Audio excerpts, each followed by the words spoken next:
뉴스라이브 이번에는 주요 사건, 사고 이슈 짚어보는 순서입니다. 이수정 경기대 범죄심리학과 교수 그리고 박성배 변호사 나와 있습니다. 네, 안녕하십니까? 안녕하십니까?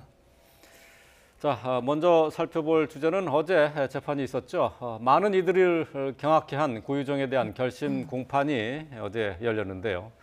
자, 고유정 전 남편과 의붓 아들을 살해한 혐의를 받고 있는데, 자, 어제 이제 결심 공판에서 역시 똑같이 이제 범행에 대해서 계획 범행이냐 아니면 우발적인 범죄였느냐 이 부분이 쟁점이었죠. 그렇습니다. 지난해 5월 25일에 전 남편을 살해하고 시신을 훼손해 유기한 혐의로 재판을 받고 있던 중에 역시 지난해 3월 2일에 의붓 아들을 살해한 혐의로 추가 기소돼 두 사건이 병합돼 재판이 진행됐었죠. 예. 드디어 어제 결심 공판이 진행됐었고 오는 20일 선고를 앞두고 있는데 어제 결심 공판에서는 재판장이 약 2시간에 걸쳐서 고유정에게 이러저러한 사실관계를 따져 물었습니다. 네.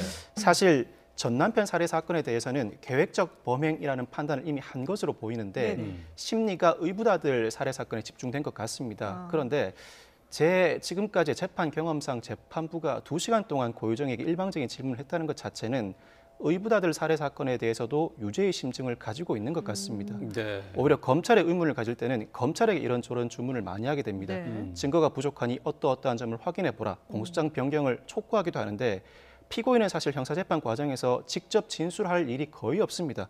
변호인이 대부분의 진술을 함에도 불구하고 재판장이 피고인에게 직접 이러저러한 사실관계를 묻는 이유는 이미 유죄의 심증을 가지고 있지만 우리가 놓치고 있는 피고인의 사실관계가 있는 것은 아닌지 네. 지금이라도 태도를 바꾸면 양형에 반영하겠다는 의사로 2시간 동안 질문을 하고 그 답을 들었던 것으로 보입니다. 네.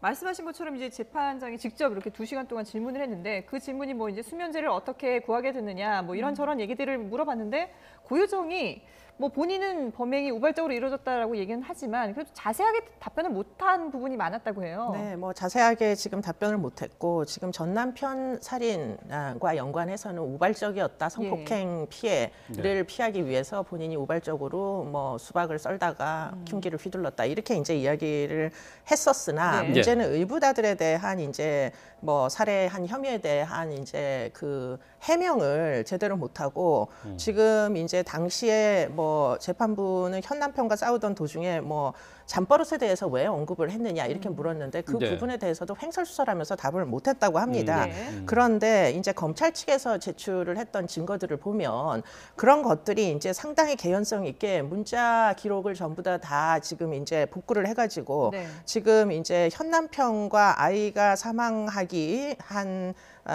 일주일 전, 한 열흘 정도 전에 싸움을 하면서 전화 통화가 녹취가 돼 있는데 내가 쟤를 죽여버릴까 이런 이야기를 했다고 기록이 네. 남아 있고요. 예, 예. 이것은 다 검찰 측에서 제출을 했던 증거들입니다. 예. 그리고는 이제 뭐 그리고 나서 그 다음에 어떻게 됐느냐? 아이가 사망하기 전에 50대 치매 50대가 치매가 걸린 모친을 이제 사망에 이르게 하는 사건을 검색을 했는데요. 그때 검색한 키워드가 뭐였느냐면 질식사라는 걸 검색을 했다고 합니다. 예. 그런데 이 의붓 아들이 돌연사라고 주장하는 그런 의문의 죽음을 당한 거잖아요. 예. 그리고는 이제 아이가 죽고 난 다음에 사인이 밝혀지기 전에 고유정이 모친과의 통화 중에 뭐라고 얘기했느냐? 사인을 마음대로 돌연사라고 얘기를 한 겁니다. 그러니까 고유정이 결국은 아이가 죽기 전에 질식사라는 키워드로 검색을 하고 죽은 다음에는 모친이 뭐 어떻게 된 일이냐 이렇게 물어보니까 애가 돌연사했다.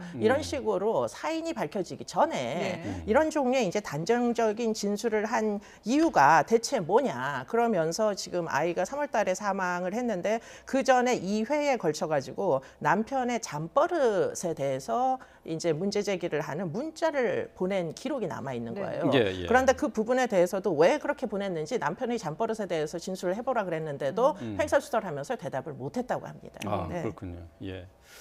어제 이제 결심 공판에서 이제 고유정이 그 한 얘기 가운데 좀 주목되는 부분들이 몇 가지가 있어요. 네. 그러니까 판사님과 뇌를 바꿔봤으면 좋겠다 이런 얘기도 했고 자기의 목숨과 아이까지 걸겠다. 뭐 이런 얘기까지 했어요. 이건 네. 어떤 심리 상태라고 봐야 됩니까? 그러니까 지금 이제 판사님이 아주 구체적인 질문들을 계속 하신 겁니다. 네. 그런데 그 부분에 대해서 합리적인 대답을 하나도 하지 못한 거예요. 그러다 보니까 이제 눈물을 흘리면서 뭐 상당한 그 흐느낌이 있었고, 그리고 나서 판사님한테 밑도 끝도 없이 이제 뇌를 바꾸고 싶다 이런 식으로 내가 말을 할 수 없으니 네. 당신이 뭐 내 속에 들어와서 내가 무슨 생각을 하는지 알 수 밖에는 지금 내가 어떻게 해명을 하기가 어렵다 이런 종류의 이야기로 보이고요. 네. 그렇게 이제 이야기를 하게 된 연유는, 문제는 이 의붓아들의 사망 사건에는 직접적인 이제 증거가 그렇죠. 굉장히 부족하다는 네. 겁니다. 예, 그러다 예. 보니까 뭐 이런 식으로 횡설수설을 하면서 어떻게 해서든지 간에 지금 검찰 측에서 제출을 했던 정황 증거가 타당하지 않다는 부분을 계속 피력하려고 검찰이 쓴 소설이다 이렇게 이제 주장을 하고 있는 거죠. 예. 그러니까 이미 아이의 장례식까지 치렀기 때문에 뭐 더 이상 추가로 나올 만한 증거가 없는 상황이어서 네. 고유정 측에서도 지금 이 부분은 계속해서 적극적으로 뭔가 좀 방어를 하면 되겠다라고 생각을 하는 걸까요? 저도 만약 의붓아들 살해 사건이 유죄가 선고된다면 우려스럽기는 합니다. 충분한 심리 기간이 주어졌는지는 의문스럽긴 한데 직접적인 증거가 없다 보니 정황 증거뿐인 상황이다 보니 네. 고유정 측 변호는 이 부분을 집중적으로 파고들고 있긴 합니다. 일정한 범행 동기가 없다는 겁니다. 네. 의붓아들이 사망한 그날 의붓아들뿐만 아니라 고씨 아들도 청주 집으로 같이 올라와서 새롭게 결혼 생활을 시작하려는 단계였기 때문에 굳이 의붓아들을 살해할 동기 자체가 없다. 그리고 고씨 아들을 청주로 데려오기 위해서 제주에 다니던 어린이집에도 더 이상 어린이집에 나가지 않겠다고 말을 했다. 계획적인 살인이 전혀 아니다라고 주장을 했고 네. 범행했다고 볼 만한 직접적인 증거가 없다. 현 남편의 모발에서 독세핀 성분이 나왔다는 국가수 감정 결과가 있지만 모발에서 독세핀 성분을 검출할 만한 그 방법이 정립돼 있지 않아서 믿기가 어렵고 예.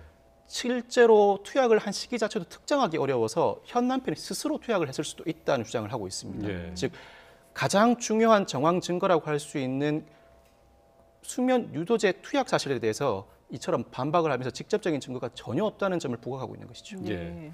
그러니까 현 남편한테 검출이 됐던 게 독세핀이라고요. 근데 네네. 이게 수면 유도제인 거죠. 네, 그렇습니다. 아. 그런데 이 검출 방법에 대해서 국과수에서 특별히 검출 방법상의 문제를 지적하고 있지는 않습니다만 고유정 측 변호인은 검출 방법이 정립돼 있지 않기 때문에 믿기 어렵다고 그 방법상의 문제점을 지적하고 나서는 것입니다. 네. 어제 이제 전 남편 살해 사건과 관련해서 고유정은 최후 진술을 통해서 전 남편의 유족들에게 네. 사과한다는 말은 하긴 했어요. 그렇지만 범행 자체를 그러니까 고의성이 없었다라는 우발적인 범행이었다는 그 주장은 계속 한 거죠. 네, 그렇습니다. 그러니까 죽인 것은 인정을 하는 겁니다. 그런데 문제는 이제 그 사망까지 살해하기에 이른 그 경위에 대해서는 지금 완전 180도 다른 이야기를 하는 거예요. 지금 이제 구형한 이제 그 살인의 어떻게 보면 양형 이유는 사실은 극단적인 인명 경시 살인입니다. 네. 그런데 만약에 성폭행 피해를 당할 뻔하다가 방어하기 위해서 흉기를 휘둘러서 결국은 사망에 이르게 됐다.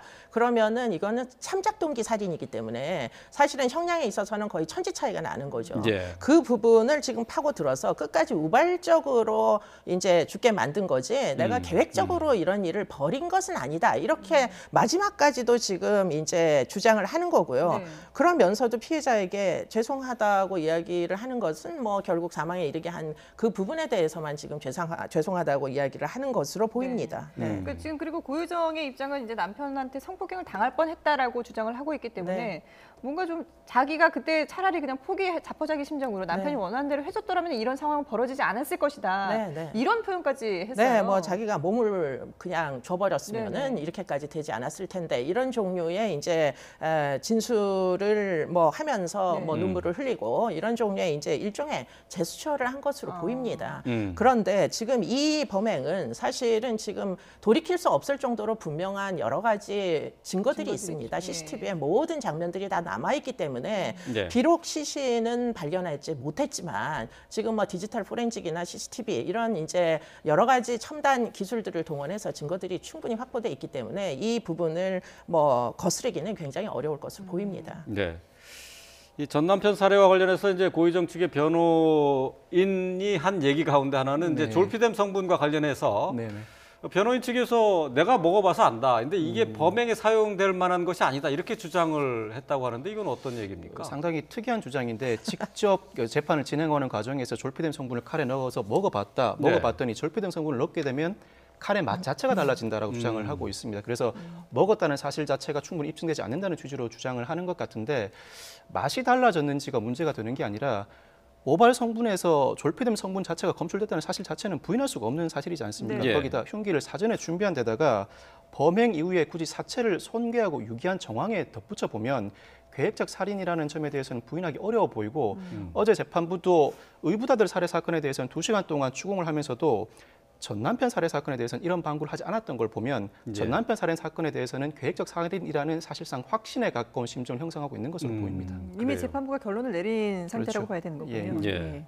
근데 이제 검찰에서는 이 졸피뎀 성분이 나온 것을 가지고 우발적인 범행이다라는 것을 주장을 우발적인 범행이라는 주장을 완전히 뒤집어 엎는 것으로 결정적인 증거를 보고 있는 거죠. 그렇습니다. 의붓아들 살해 사건뿐만 아니라 전 남편 살해 사건에서도 상당히 신체 차이가 많음에도 불구하고 여러 차례 흉기로 가격해 사망에 이르게 한 결정적인 원인이 졸피뎀 성분을 사전에 먹였기 때문이고 예. 졸피뎀 성분까지 준비했다는 것, 단순 흉기를 준비한 것을 넘어서서 졸피뎀 성분까지 준비했다는 것은 오래전부터 범행을 계획해온 계획에 기한 살인이라는 확신을 가지고 있는 것이죠. 예, 그렇군요. 자, 어제 결심 공판을 마치고 나오는 양측의 얘기를 한번 들어보겠습니다. 객관적인 증거가 있는데 그것과 아예 배치되는 것을 비상식적으로 변명하는 모습을 일관하는 것은 향후 판결에 반드시 참작이 될 걸로 보입니다. 정말로 하늘과 땅은 알고 있습니다. 지금부터라도 깊이 사죄하고 그에 마땅한 벌을 받으시길 바랍니다. 검찰이 오늘 그 좀 모순된 범행 동기를 제시했다라고 얘기했는데 좀 어떤 부분이었는지 좀 얘기해 주세요. 아니 아까 다 말씀드렸고. 네, 재판부가 오는 20일 선고 공판을 열고 지난 8개월간의 재판을 마무리한다고 하는데요. 이번 재판 어떻게 전망이 될까요? 일단 뭐 말씀하신 것처럼 두 사건 다 유죄로 보는 건가요? 재판부가 현재로서는 두 사건 다 유죄의 심증을 형성하고 있는 것으로 예. 보입니다. 이 심증이 선고로까지 그대로 이어진다면 결국은 불특정 다수를 향한 무작위 살인, 살인의 5유형 중 가장 무거운 극단적 인명영시 살인에 해당합니다. 거기다가 계획적으로 살인 범행을 저질렀고 범행에 취약한 피해자를 대상으로 했을 뿐만 아니라 사체를 손괴하고 또 잔혹한 범행 수법을 사용했기 때문에 사형이 선고될 가능성이 굉장히 높아 보입니다. 그렇군요.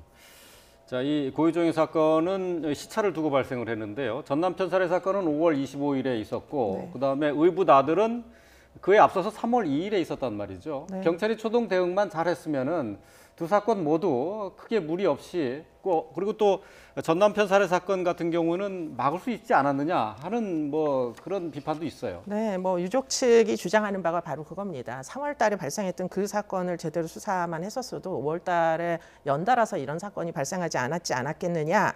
그런데 이제 3월 달 사건 같은 경우에 당시에 이제 초등 단계에서 아마도 현재 남편을 거짓말 탐지를 3번이나 했는데 네. 전부 거짓 반응이 나온 것이 문제였던 것 같습니다. 네. 네. 경찰의 경우에 지금 이런 종류의 이제 거짓말 탐지기 결과를 굉장히 과도하게 신뢰하는 경향이 있거든요. 네. 그런데 문제는 거짓말 탐지기가 100% 정확한 것이 아닙니다. 오류율이 틀림없이 있고요. 지금 이제 오류율이 학계에서는 심지어 20%가 넘는다라는 연구 결과들도 그렇군요. 있어서 예. 지금 뇌를 측정하는 게 아닌 자율신경계 반응은 사실은 100% 신뢰하는 건 어렵습니다. 이건 그런- 얼마든지 감정적으로 조절이 가능하다는 거군요. 그러니까 흥분을 했을 수가 있기 때문에 네. 거짓말을 하지 않으나 아들을 잃은 아버지의 심정에서는 네. 충분히 여러 가지 질문들에 흥분을 하는 반응을 보였을 수가 있는 거죠. 예. 그런데 그런 부분에 대해서 고려를 만약에 하지 않았다면 사실은 조사를 양측을 모두 이제 고유정까지 조사를 해야 될 필요성을 느끼지 못했을 가능성이 있기 때문에 이런 부분에 대해서